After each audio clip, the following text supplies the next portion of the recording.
You're listening to The Cultured Bumpkin, a literature podcast with Jake Phillips, where we present audiobook quality readings of the classics for your enjoyment. Thank you for stopping by. And remember, just because you're a bumpkin doesn't mean you can't be cultured. Welcome to The Cultured Bumpkin. Today, we're going to wrap up Stave 5, A Redneck Christmas Carol by Charles Dickens. And if you need to hear the whole thing without, sort of going through different episodes, check the link in the bio or the description, the show notes, and there will be a YouTube link, and there's kind of like the whole thing, almost 3 hours long, right there on YouTube that you can sort of listen to like an audiobook if you like. So without any further ado, let's get right to it. Scrooge has just seen his own grave, and now Stave 5, the end of it. Yes, and the bedpost was his own, and the bed was his own, the room was his own. Best and happiest of all, the time before him was his own, to make amends in. I'll live in the past, the present, and the future, Scrooge repeated as he scrambled out of bed. The spirits of all three shall strive within me. Oh, Jacob Marley, heaven and the Christmas time be praised for this day. I say it on my knees, old Jacob, on my knees. He was so fluttered and so glowing with his good intentions that his broken voice could scarcely answer to his call. He had been sobbing violently in his conflict with the spirit, and his face was wet with tears. "They're not torn down," cried Scrooge, folding one of his bed curtains in his arms. "They're not torn down, rings and all. They're here. I'm here. The shadows of the things that would have been may be dispelled. They will be. I know they will be." His hands were busy with his garments all this time, turning them inside out, pulling them on upside down, tearing them, making them parties to every kind of extravagance. "I don't know what to do," cried Scrooge, laughing and crying in the same breath and making a perfect Laocoon of himself with his stockings. "I'm as light as a feather. I'm happy as an angel. I'm merry as a schoolboy. I'm giddy as a drunk man. A Merry Christmas to everybody. A Happy New Year to the world. Hello there. Woohoo! Yeah." He had frisked into the sitting room and was now standing there perfectly winded. "There's a saucepan that the gruel was in," cried Scrooge, starting off again and going round the fireplace. "There's the door by which the ghost of Jacob Marley entered. There's the corner which the ghost of Christmas present sat. There's the window where I saw the wandering spirits. It's all right. It's all true. It all happened. Ha ha ha ha ha." Really, for a man who had been out of practice for so many years, it was a splendid laugh, a most illustrious laugh, the father of a long, long line of brilliant laughs. "I don't know what day of the month it is," cried Scrooge. "I don't know how long I've been among the spirits. I don't know anything. I'm quite a baby. Never mind, I don't care. I'd rather be a baby. Hello, woohoo, woohoo, hello there." He was checked in his transports by the churches ringing out their lustiest peals that he'd ever heard. Clash, clang, hammer, ding, dong, bell. Bell, dong, ding, hammer, clash, crash. Oh, glorious, glorious. Running to the window, he opened it, and putting out his stirring cold hand, piping for the blood to dance to. Golden sunlight, heavenly sky, sweet fresh air, merry bells. Oh, glorious, glorious. "What's today?" cried Scrooge, calling downward to a boy in Sunday clothes who perhaps had loitered in to look about him. "Eh?" returned the boy with all his might of wonder. "What's today, my fine fellow?" said Scrooge. "Today?" replied the boy. "Why, it's Christmas Day." "It's Christmas Day," said Scrooge to himself. "I hadn't missed it. The spirits have done it all in one night. They can do anything they like. Of course they can. Of course they can. Hello, my fine fellow." "Hello," returned the boy. "You know the Poulter's in the next street but one at the corner?" Scrooge inquired. "I should hope I did," replied the lad. "An intelligent boy," said Scrooge. "A remarkable boy. Do you know whether they've sold the prize turkey that was hanging up there? Not the little prize turkey, the big one." "What, the one as big as me?" returned the boy. "What a delightful boy," said Scrooge. "It's a pleasure to talk to him." "Yes, my boy. It's hanging there now," replied the boy. "Is it?" said Scrooge. "Go buy it." What?" exclaimed the boy. No, said Scrooge. "I'm in earnest." Go and buy it and tell him to bring it here that I may give him the direction where to take it. Come back with the man and I'll give you a shilling. Come back with him in less than 5 minutes, I'll give you a half-crown. I'll send it to Bob Cratchit, whispered Scrooge, rubbing his hands and splitting with a laugh. He shan't know who sends it. It's twice the size of Tiny Tim. Joe Miller never made such a joke as sending it to Bob's will be. The hand in which he wrote the address was not a steady one, but write it he did somehow and went downstairs to open the street door, ready for the coming of the poulterer's man. As he stood there waiting his arrival, the knocker caught his eye. I shall love it as long as I live, cried Scrooge, patting it with his hand. I scarcely ever looked at it before. What an honest expression it has in its face. It's a wonderful knocker.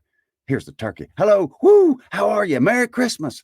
It was a turkey. He could never have stood upon his own legs, that bird. It would have snapped them off in a minute like sticks of sealing wax. Why, it's impossible to carry that to Camden Town, said Scrooge. You must have a cab. The chuckle with which he said this, and the chuckle with which he paid for the turkey, and the chuckle with which he paid for the cab, and the chuckle with which he recompensed the boy, were only to be exceeded by the chuckle with which he sat down breathless in his chair again, and chuckled till he cried. Shaving was not an easy task, for his hand continued to shake very much, and shaving requires attention even when you don't dance while you're at it. But if he had cut off the end of his nose, he would have put a piece of sticking plaster over it and been quite satisfied.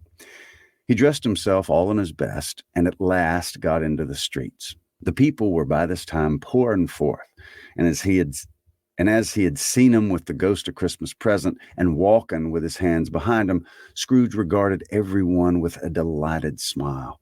He looked so irresistibly pleasant, in a word, that 3 or 4 good-humored fellows said, "Good morning, sir, a Merry Christmas to you."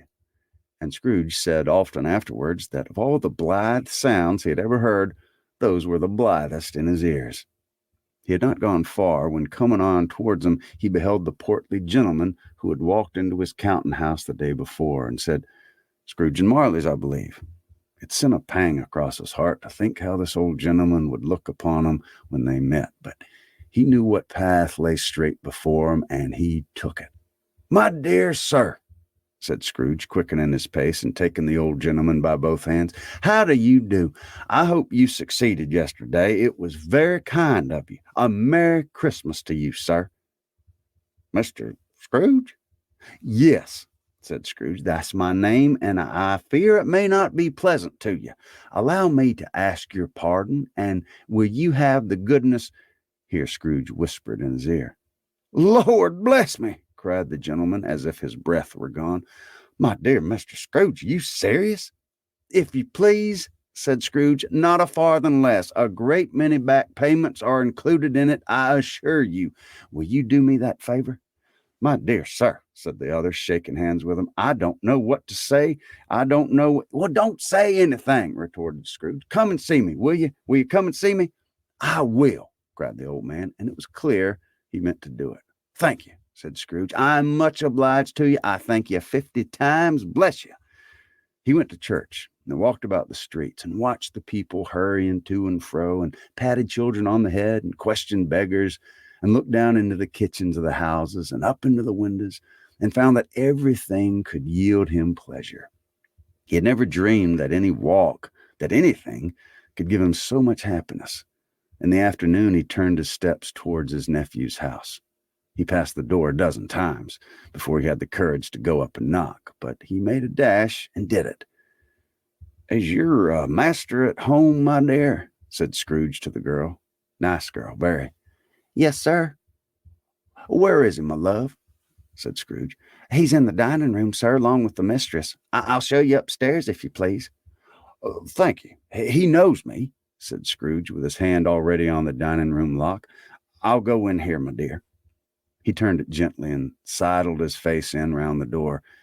They were looking at the table, which was spread out in great array, for these young housekeepers are always nervous on such points and like to see that everything's right. "Fred," said Scrooge. Dear heart alive, how his niece by marriage started.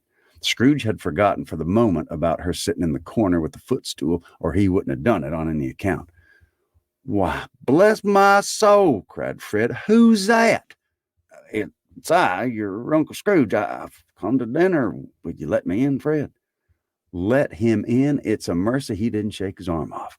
He was at home in 5 minutes. Nothing could be heartier. His niece looked just the same. So did Topper when he came. So did the plump sister when she came. So did everyone when they came. Wonderful party, wonderful games, wonderful unanimity, wonderful happiness. But he was early at the office next morning.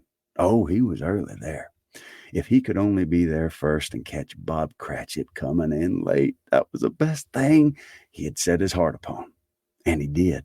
Yes, he did. The clock struck 9. No Bob. 1:15. No Bob. He was full 18 minutes and a half behind his time. Scrooge sat with his door wide open that he might see him come into the tank.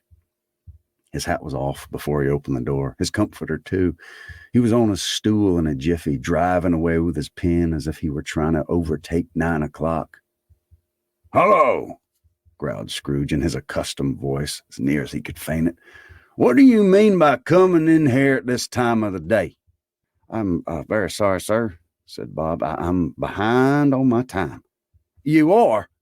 repeated Scrooge. "Yes, I think you are. Step this way, if you please." "It's only once a year, sir," pleaded Bob, appearing from the tank. "It shall not be repeated. I was making rather merry yesterday, sir." "Now, I tell you what, my friend," said Scrooge, "I am not going to stand this sort of thing any longer. And therefore," he continued, leaping up from his stool and giving Bob such a dig in the waistcoat that he staggered back into the tank again, "and therefore I'm about to raise your salary." Bob trembled and got a little nearer to the ruler. He had a momentary idea of knocking Scrooge down with it, holding him and calling the people in the court for help in a straitjacket. "A Merry Christmas, Bob," said Scrooge with an earnestness that could not be mistaken as he clapped him on the back. "A Merrier Christmas, Bob, my good fellow, than I've given you for many a year. I'm going to raise your salary and endeavor to assist your struggling family. And we'll discuss your affairs this very afternoon over a Christmas bowl of smoking bishop, Bob. Make up the fires and buy another coal scuttle before you dot another I, Bob Cratchit." Scrooge was better than his word. He did it all and infinitely more. And to Tiny Tim, who did not die, he was a second father. He became as good a friend, as good a master, and as good a man as the good old city ever knew, or any other good old city, town, or borough in the good old world. Some people laughed to see the alteration in him, but he let them laugh, and little heeded them, for he was wise enough to know that nothing ever happened on this globe for good at which some people did not have their fill of laughter in the outset. And knowing that such as these would be blind anyway, he thought it quite as well that they should wrinkle up their eyes in grins as have the malady in less attractive forms. His own heart laughed, and that was quite enough for him. He had no further intercourse with the spirits, but lived upon the total abstinence principle ever afterwards. And it was always said of him that he knew how to keep Christmas well, if any man alive possessed the knowledge. May that truly be said of us and of all of us. And so, as Tiny Tim observed, God bless us, everyone. You've been listening to The Cultured Bumpkin, a literature podcast with Jake Phillips. Thank you very much for listening. I really do appreciate it. If you enjoyed this, would you mind going and subscribing and leaving a nice review on whatever podcast platform you heard this on? I would really appreciate it.